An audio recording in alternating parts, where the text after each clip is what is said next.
J'ai même pas les mots pour parler correctement de ce chapitre. En fait, je sais même pas ce que je pense de ce chapitre. Je ne sais même pas ce que j'en pense. C'est nul, à chier, et en même temps c'est bien. Vous allez comprendre, mais c'est... Je suis très mitigé pour ce chapitre. Ça fait très bizarre. D'habitude, j'ai un avis tranché pour les chapitres. Et là, je suis très mitigé. Regardez, je suis un panda.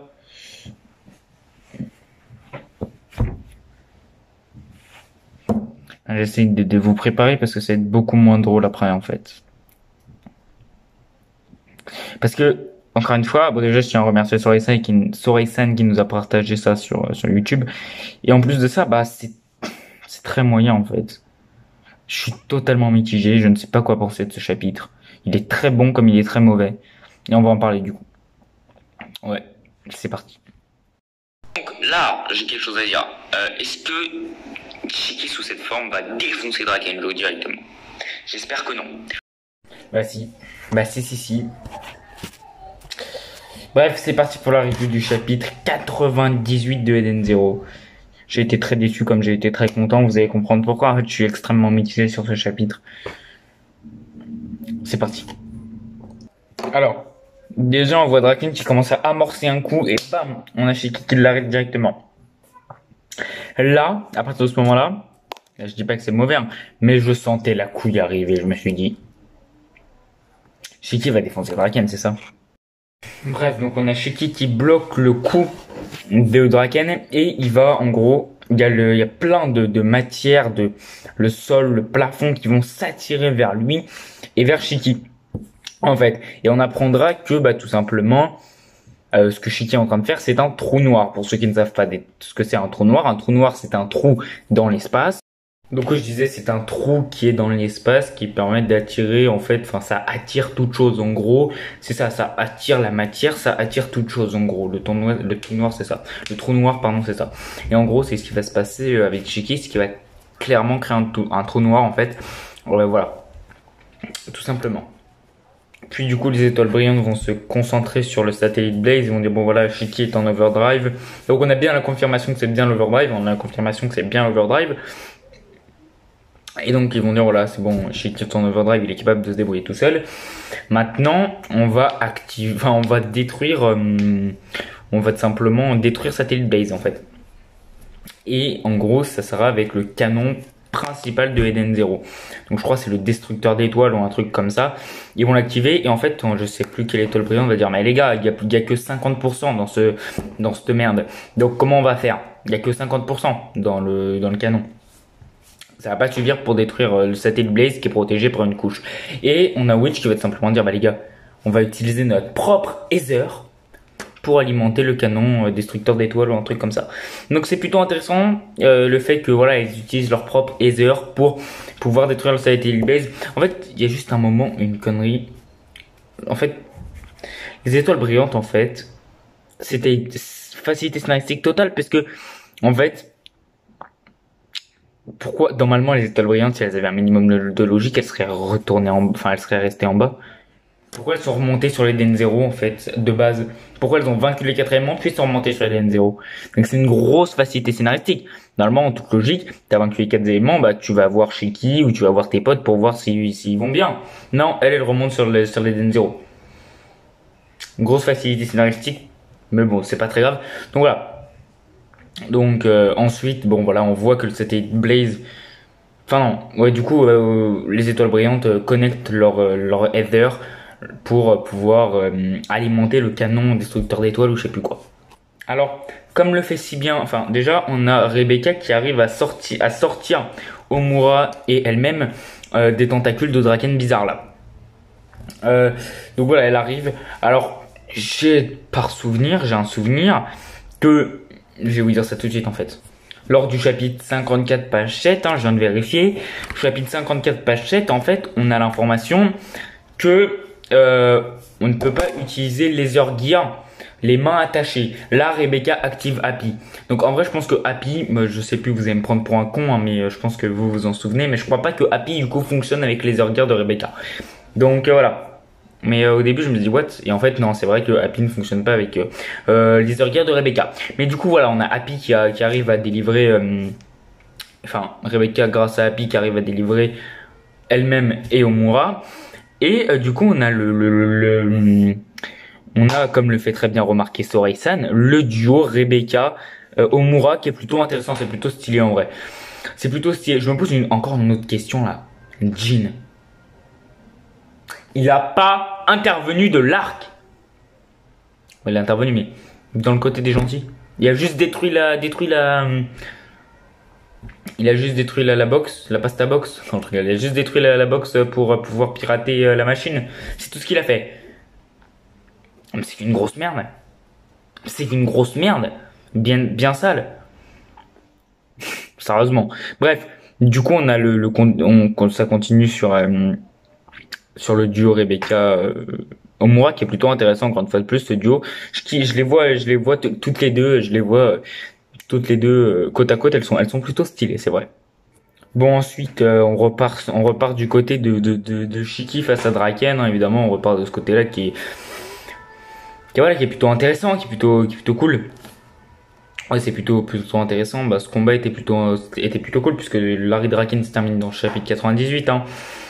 Je sortirai regardez, le top 10 est prêt. Le top 10 là, des plus puissants personnages vous voyez pas très bien, mais le top 10 des plus puissants personnages de Eden Zero, enfin le top 15 même, est déjà là. Il est déjà prêt. Et il y aura aussi les vidéos sur l'arc de Drakenjo du coup. Mais ouais, le combat était plutôt cool. Et du coup, on a Shiki qui balance une technique dans la gueule de Draken. Je me rappelle même plus comment c'est quelle technique. Voilà. En fait, on connaît même pas le nom de la technique. C'est juste qu'il fait exploser un petit peu le corps de Drakenjo. Enfin bref. Voilà. Bon, finalement, les étoiles brillantes vont terminer par détruire le satellite Blaze. Encore une fois, c'était un peu trop rapide. Si je devais donner ce chapitre en un seul mot, rapide. Décrire le chapitre en un seul mot, rapide. Parce qu'en vrai, voilà, détruire le satellite Blaze, il n'y a pas de difficulté. J'ai envie de dire, il n'y a pas de difficulté. Hop, on dirait que le canon de l'Eden Zero, c'est bon, tu t'as pas besoin des étoiles brillantes pour passer Dragonfall. En fait, ce canon, il détruit tout, hein, c'est bon. Hop là. Alors on va me dire, oui, il y a des pellicules sur ton t-shirt, c'est pas drôle. C'est du sucre. Du sel, je sais pas. J'en ai rien à foutre d'ailleurs. Bref. Donc voilà, t'as pas besoin des étoiles brillantes pour passer Dragonfall. Hop, tu utilises les Aérions, tu utilises le destructeur d'étoiles. Hop, c'est terminé, il y a plus de dragons, moi je te le dis. Donc, je sais pas, c'est un peu chiant. C'est un peu chiant quand même parce que voilà. J'ai pas d'argument, mais c'est vraiment chiant parce que c'est trop rapide. C'est le seul argument qu'on peut avoir face à ça. C'est stylé parce que Mashima a fait une bête de case, parce que c'est stylé, on découvre un nouvel appareil et tout. Mais à un moment donné, les gars, voilà, c'est trop rapide. Je suis désolé, c'est beaucoup trop rapide et c'est décevant. Ce chapitre est pas mauvais, mais il est décevant. Vraiment, ce chapitre n'est pas mauvais, mais il est décevant et c'est dommage. Bref.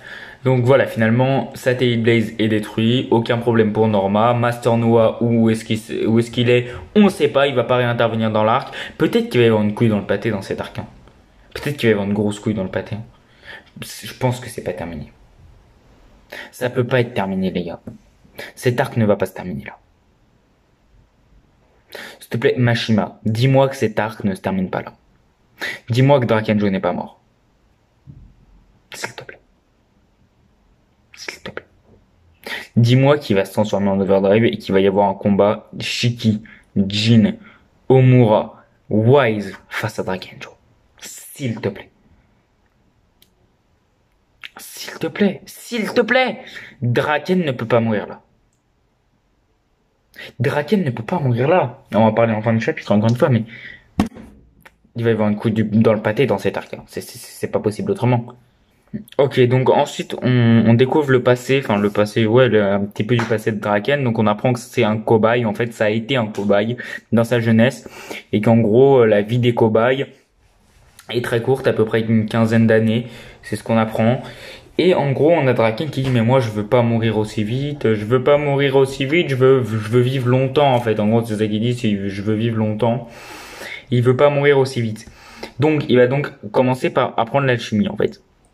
Et en gros, il veut transformer la vie des gens et la mettre dans sa propre vie, dans son propre corps.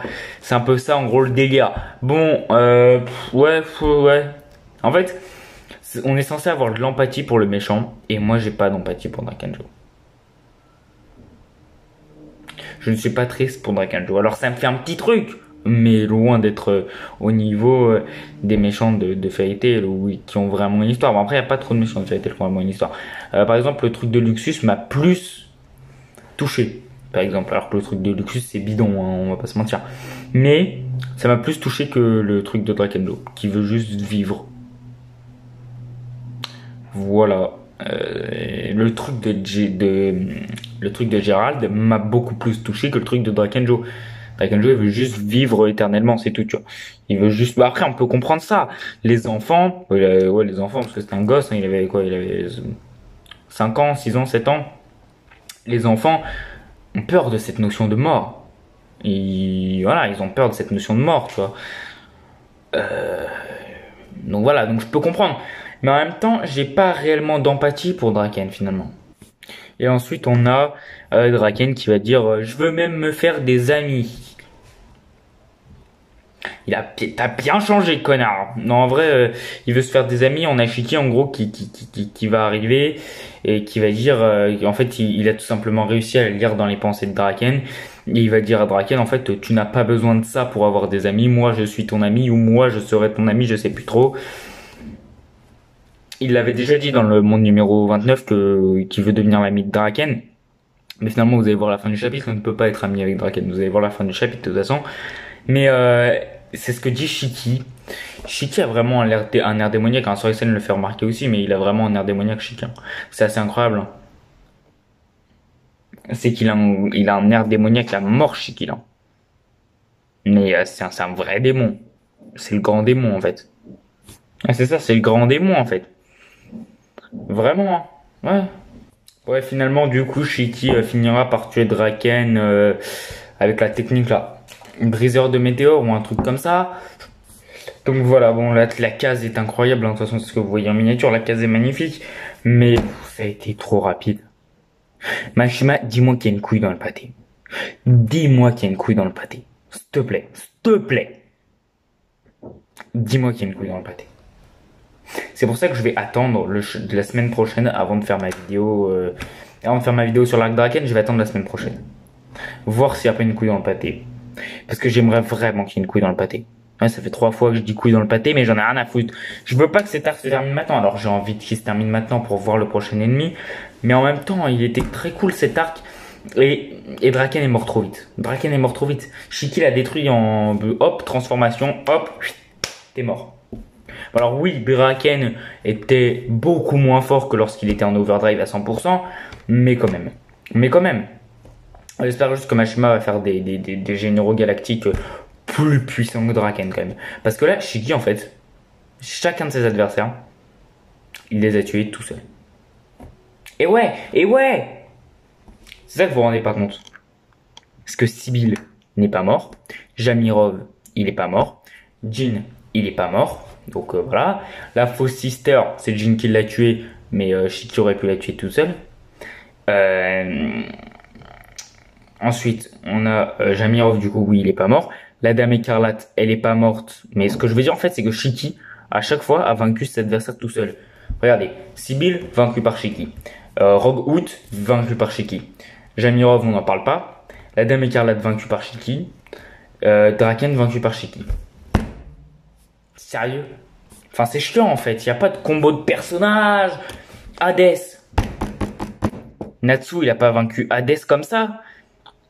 Natsu, il a pas vaincu Hades tout seul. Alors vous allez me dire, oui, mais si, il a vaincu Hades tout seul, tu te rappelles pas, il a eu le boost et tout. Hades, il s'est fait enlever son cœur et du coup, il a pu le tuer.